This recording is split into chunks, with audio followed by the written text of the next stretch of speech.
Hey, everyone. Welcome into the latest Trade to Black podcast. Happy Good Friday to you and your family. I hope you're enjoying some good quality time with everyone here today as we welcome you in.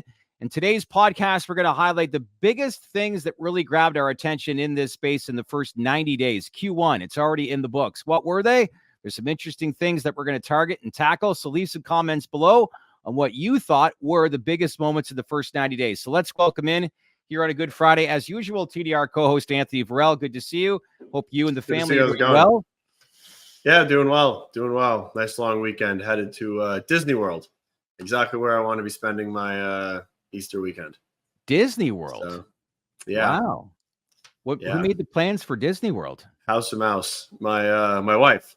The House of Mouse. Our nephews and niece and I don't know who else are all in Orlando. So I get to go to Orlando for the weekend to the House of Mouse. You strike me as a guy who would just absolutely love to do touristy things. And I say that it's fucking hell on earth.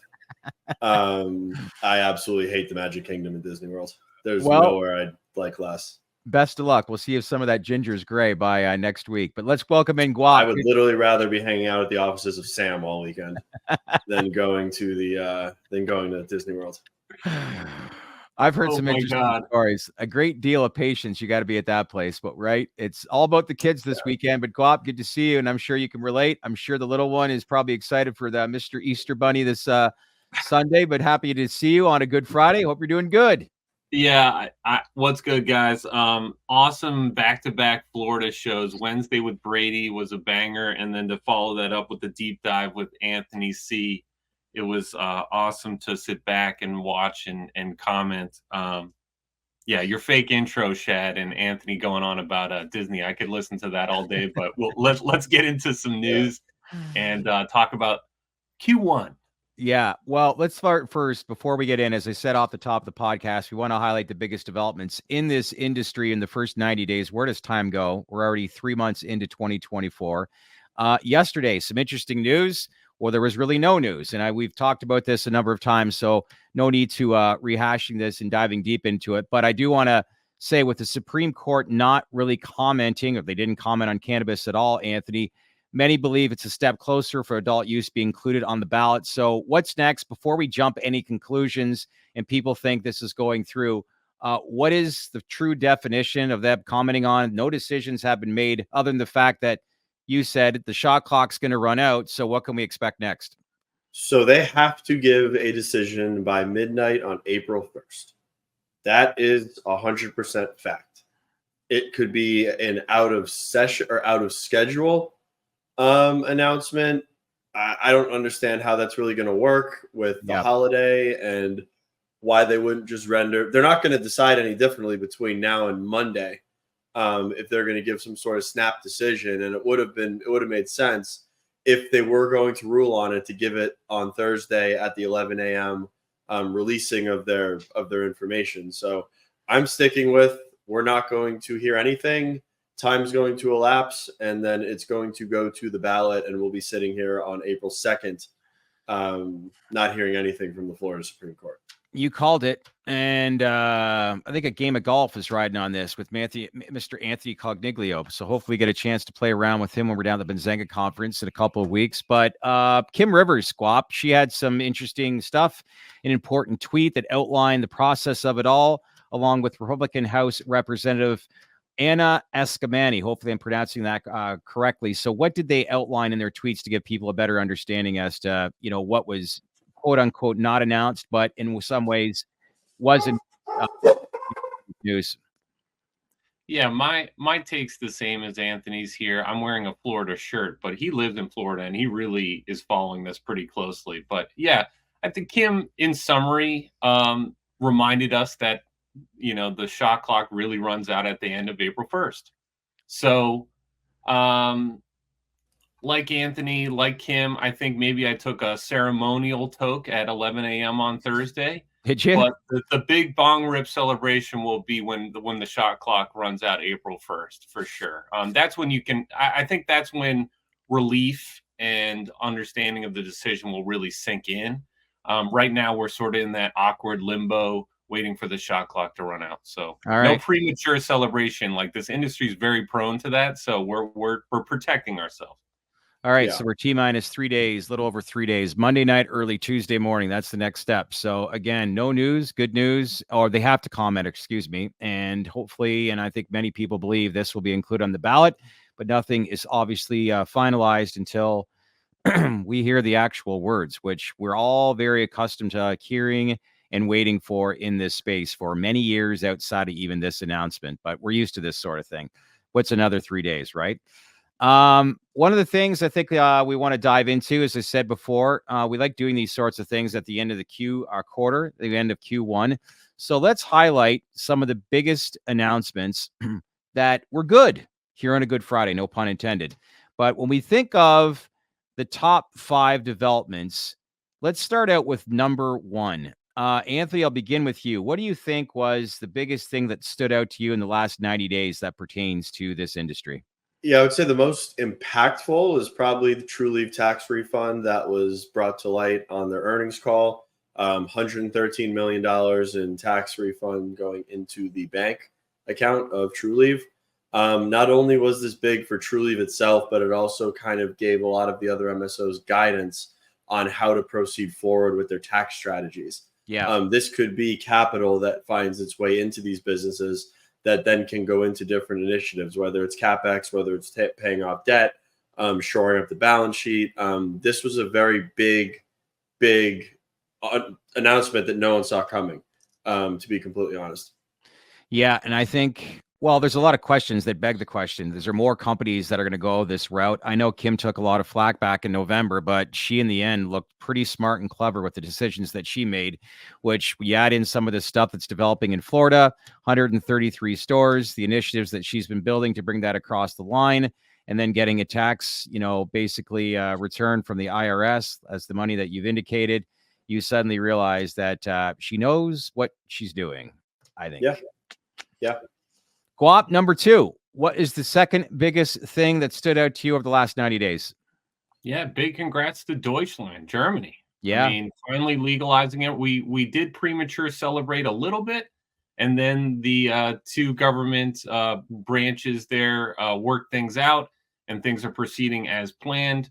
Nothing too crazy to get excited about yet. April 1st is when the rules, coincidentally, April 1st is a key date. That's when the rules go into place for possession and decriminalization. We'll see the 500-person cannabis clubs come out in July, and we're all sort of waiting for Pillar 2.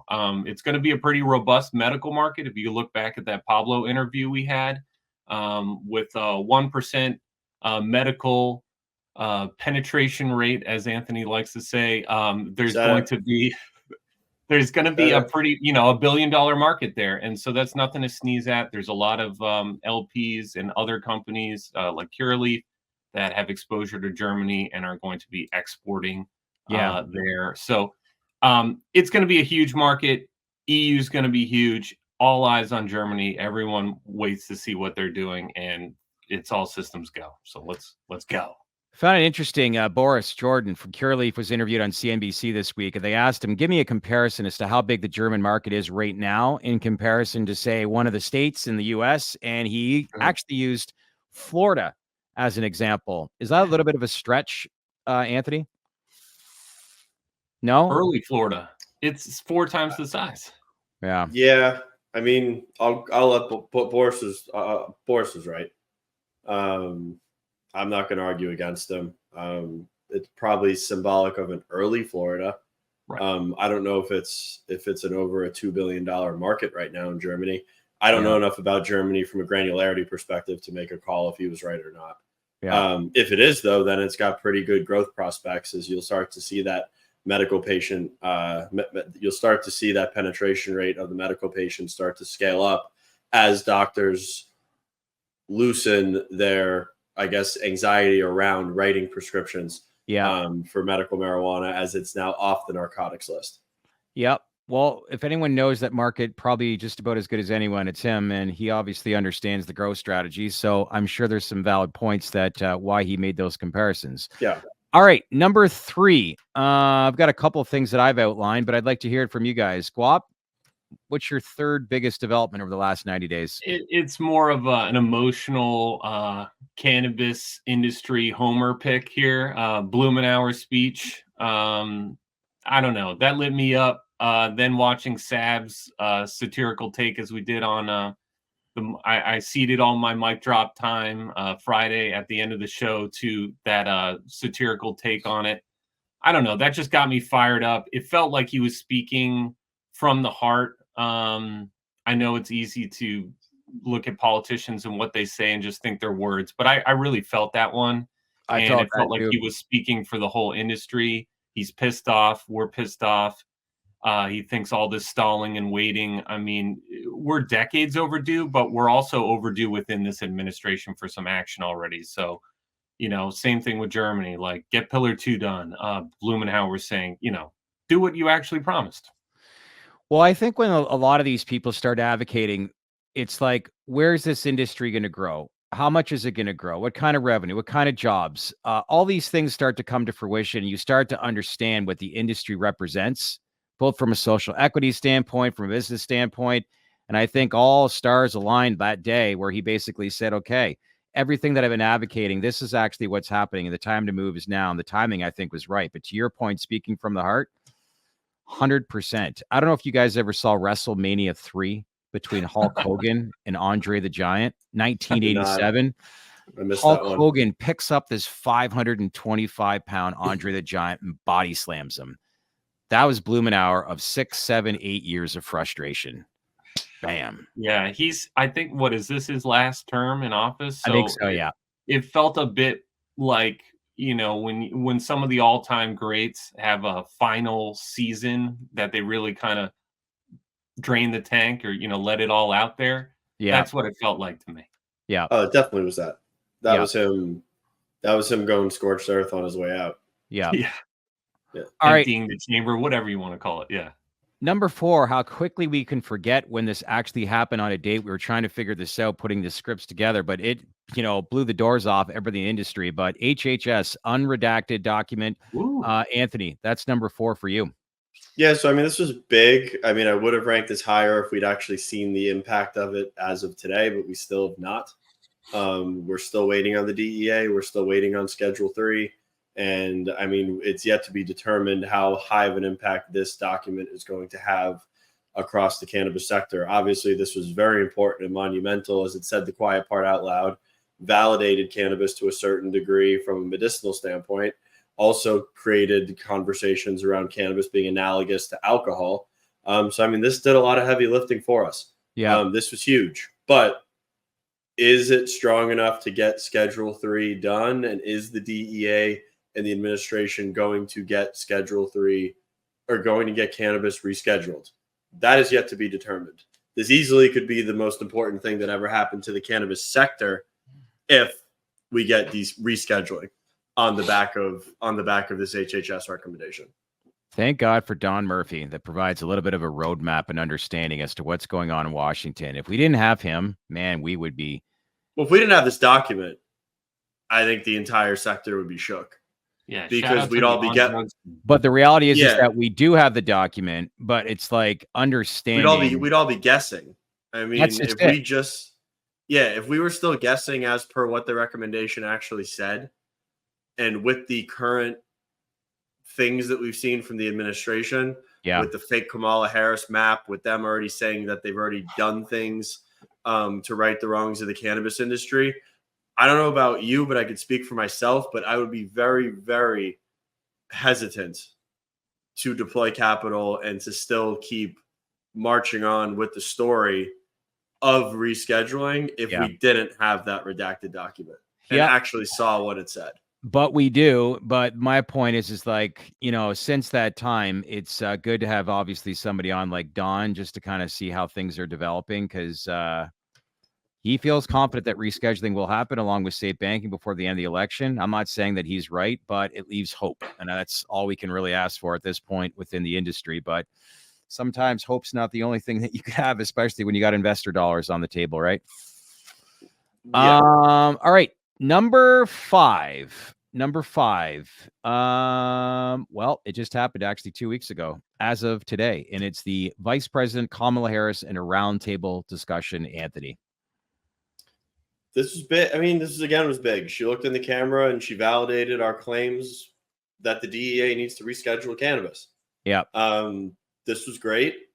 This was probably the most high impact thing that Kamala Harris has done towards the cannabis industry. But again, we're still sitting here. There's no DEA announcement. We don't know when there's going to be. We don't even know if there's going to be a DEA announcement. We're all just speculating still. This will be one of the more important things if we get something done and if this actually comes to fruition. yeah, But this was big. I mean, she said the quiet part out loud too. Much like the unredacted document, she said that it's ridiculous that cannabis is on Schedule 1. yeah. She said everything that we're thinking and everything that we needed her to say, which I commend her for.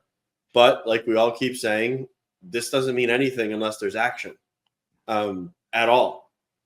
So act, please. 60% of our top 5, though: Blumenauer's speech, the unredacted document, and this roundtable discussion. Within a 90-day period, and those were some big monumental moments. And what did we do? Like, when we were doing these podcasts a year ago, we went 6-9 months of like nothing, and I think it leaves it somewhat encouraging based on the amount of dialogue.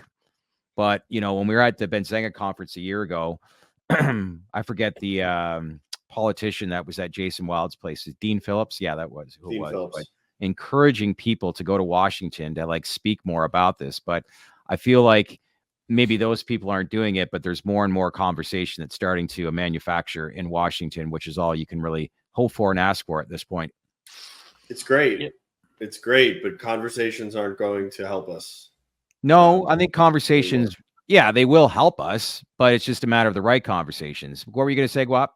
Yeah, I mean, it's the strongest signal we've gotten in a long time. Like I said with Dan Aarons on Monday, State of the Union mentioned cannabis. VP, the Fat Joe roundtable, we call it jokingly. But the VP saying what she did and them having a roundtable. Treasury Secretary Yellen, former chairwoman of the Reserve. I mean, she's familiar with safe banking. She's commented on before. Congressmen like Lizzie Warren coming out saying what she said very emphatically. Yeah. It's just, for me, it's not about the words. It's about the signal of how many times they're saying cannabis. It feels like the news cycle, as well as like if DC's one big PR company, they're talking about cannabis a whole lot. And so, no, it's put up or shut up time, but money's riding on put up. Agreed. So that concludes basically our top 5 developments. Honorable mentions. I think number 6 has got to be, without a doubt, what everyone's favorite time of the week is. The introduction to our Friday segment, Mic Drops with Gaup, coming in at number 6. Cue the music, Mitch. Play that music. I feel good. You feel good? It's a good Friday. Oh, what's he dressing up as? Oh, there he is. He looks good. Ladies and gentlemen, Mic Drops with Gaup. Yeah, I've got my, let's call it a gardening hat on. So yeah, good Friday, everybody. Greetings, Earthlings. I do want to talk about a topic, I call them Highdeas. These are ideas you have whilst partaking. A bit of pseudoscience. You and Mitt Romney come up with these ideas? Put me on the spot. On Mitt Romney. No comment. So I'm going to speak from my own personal experience, but I know they line up with a lot of other cannabis users. I often find that the ideas I come up with late at night, say on a Friday, some of them don't make sense the next day. I'll write them down, but some of them, I actually feel like I do get a certain degree of clarity on what's really important. Yep. And what really matters. And I'll come and there is something to cannabis and neuroplasticity. I know we talk about that word a lot when we're talking about the psychedelic sector, but psilocybin as well. Yeah. What's that? I was saying psilocybin as well. Yeah, For sure. neuroplasticity. Absolutely. Yeah. And probably at higher doses, more neuroplasticity with psilocybin than cannabis will ever touch. But at the same time, I found it to be, and I'm speaking from my own experience, not everyone's, very helpful in figuring out what matters, coming up with big, hairy, audacious goals, they call them. And sometimes, yeah, you wake up the next morning and they're tough to execute, but they can initiate large life shifts that stick. So for my own sake, dealing with my health or making decisions about my family or big personal career goals, Okay. I can credit cannabis with a lot of those. And I think a lot of people would confirm that. So I think it's really important, especially in this industry where a lot of blue suits with money still have a stigma that goes against cannabis users. There's a lot of creative people. We've got athletes like Kevin Durant speaking out. We have academics historically like Carl Sagan giving cannabis some credit. But the everyday professional, I think, needs to be a little more loud and proud about it for normalization to really occur. So this is me getting a little loud and proud and crediting it with a lot of life decisions. For anyone who's in creative, think like the creative director, think the freestyle rapper, think the artist. I mean, that's well documented too. So, there's been moments in my life where it's really been a source of clarity for me. And I definitely credit cannabis for that. So not all ideas are impossible to pull off. Some of the dreams do come true. Like So in your life in particular, you have found that cannabis has definitely made the quality of your life better, is what you're saying. Yeah, I think we've talked about how it enhances things a lot. We've talked about, music sounds better or food tastes better or sex feels better. These are things that people just accept. But I wanted to bring a little light to the ideas that we generate. I call them Highdeas. I think other people do too. It really lets you tune a lot of things out and focus. And then when you wake up the next day, it kind of sticks. Like, I got to get in better shape. I got to do it for my family. I got to make this career move. And I could give examples, but I think, sitting around in college just one time listening to, Good Friday, the Goody Mob did a song with Outkast called Get Up, Get Out. And it just said, you got to get up and get something before your life passes you by. I remember listening to that in college and thinking, I can't smoke cannabis like this every day. I gotta get after it professionally. Yeah. It's things like that that that lyric gets a little bit harder. Gaup speaking from the heart today, huh, Anthony? Yeah. I like it. You look good. Authenticity. And you sound good here on a Good Friday. And thanks for sharing, because I feel good. Do you feel good, Anthony? I feel fantastic. He feels fantastic. I feel good. Yeah, we're fortunate. We're fortunate to be working in or invested in this industry. Let's not forget, right? When we look back, this is exciting times. I wouldn't want to be doing anything else. I know. I hear you. And look, it was legalized in California in 2016. A lot has happened since 2016. So that's for sure. I know we're all sitting Is it only 2016?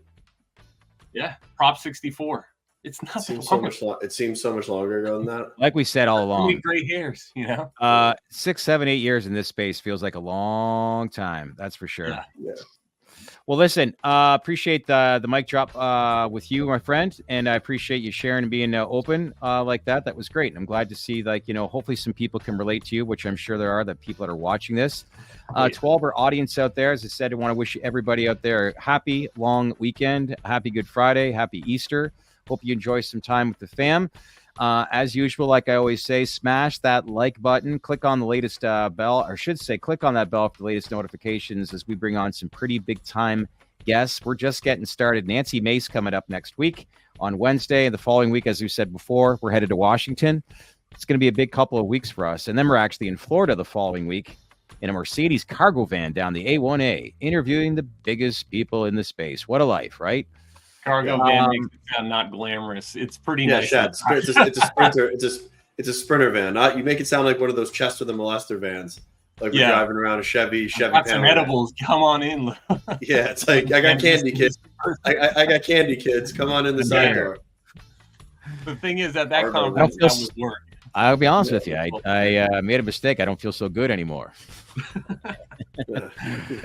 It's a sprinter van. Yeah, Chris Hansen sitting in the sprinter van. Okay, sit down, please. Let's just stop right now.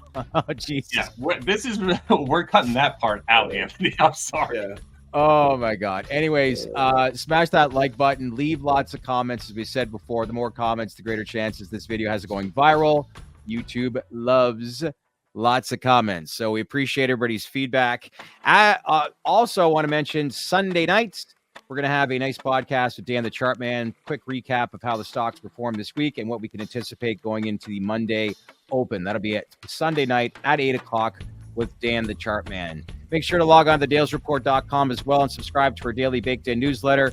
You subscribe, we're pushing out TDR hats. So make sure you subscribe. Gents, enjoy the rest of your Good Friday, and we'll check back in with you on Monday. See you on Monday. Get up, get out, and get something, because you and I got to do for you and I. Hey everyone, thanks for watching. And if you want to learn more about the emerging industries that we cover, then leave a comment below and let us know who you want us to interview, the questions you want asked, and the information that you want to learn. We want to hear from you. As usual, click on that bell for all notifications to get the latest information. Share this video with your network, and don't forget to subscribe to our channel because we would not be here without you. Thanks.